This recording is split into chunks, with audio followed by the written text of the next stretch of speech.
Hey, it's JANG here with a look at the LEGO Architecture New York City Skyline set. It's the largest of the first wave of full Skyline sets that they've released for 2016.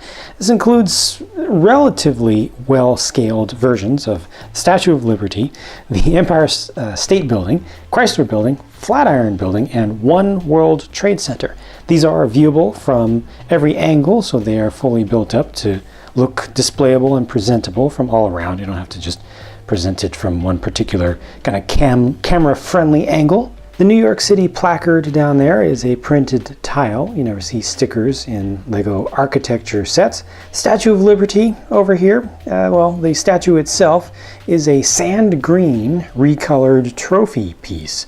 It was originally designed to be used as a minifig scaled trophy that would be held in just the hand of one of those little figures. So it's not specially designed, but given the selection of parts that LEGO has, this is definitely the most appropriate thing that they had available, and it's nice to get something even this specialized at this scale. See a little bit of the greenery, the lawn down around the base, and a bit of the base of the monument structure around, and it's surrounded by water represented by the clear tiles.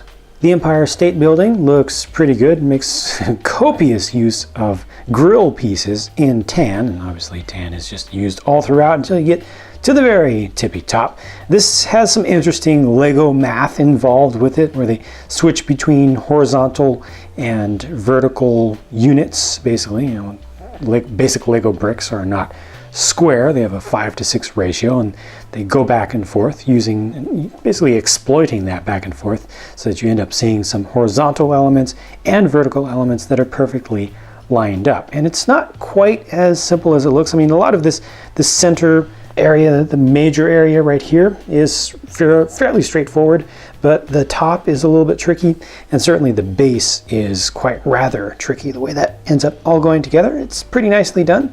Chrysler Building is relatively simple for sure. You're pretty much stacking things up that are very straightforward with plates and tiles, or jumpers really, and tiles. And that's pretty much it until you get to the top. It's very tough to pull off this shape.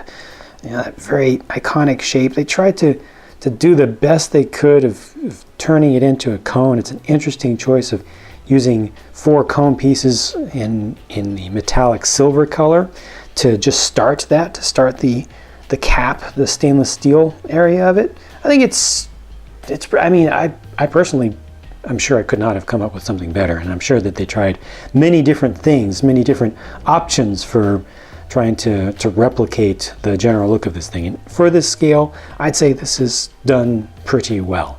And then over here, the Flatiron Building, well, it's not that much that you can do with it. You're really limited. And again, I feel like they just made the best choice that they could, or the designer of this made the best choice possible here. I appreciate how the roof is done a little bit differently, so it's not all just shaped exactly the same. You know, it's such a small thing here. Not only is the scale small, but it's such a small thing to replicate here. It was tough enough for them to do the larger scale standalone Flatiron Building set. So this, I really can't complain about. It ain't perfect, but it's pretty darn good for its size. Last but not least, One World Trade Center. Man, that's another one that's really, really difficult to do because, well, frankly, it's just not designed to work with LEGO. They actually have the angles in the thing, and you just can't do that with LEGO at this scale. So once again, given what they had to work with, I think this is pretty good. It tries its best. When you look at it from a little bit farther out, it tries its best to get some of that shaping. You can just see how it just grows as it goes up. And this one gets a little bit tricky, but mostly just more clever than tricky. And by that I mean making smart choices that don't involve actually very advanced building techniques. It's not difficult to put this together.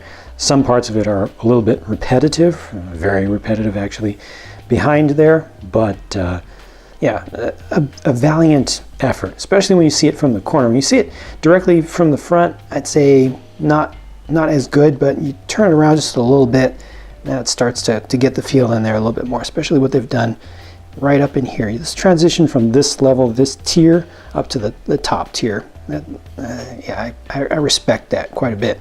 This is a good Lego set in general, and I'm going to say that this is an especially good Lego set for adults who aren't very familiar with Lego, maybe not even familiar with it at all, or haven't been involved with it at all since they were children. This is a good thing to get an adult back into Lego, or even just to use as almost a therapeutic item, because even some of the more repetitive areas of the build are satisfying. You get into there, kind of get into a little bit of a rhythm. The instructions are good and clear, and you end up with something that's very presentable. You know, a small child could be very proud of this.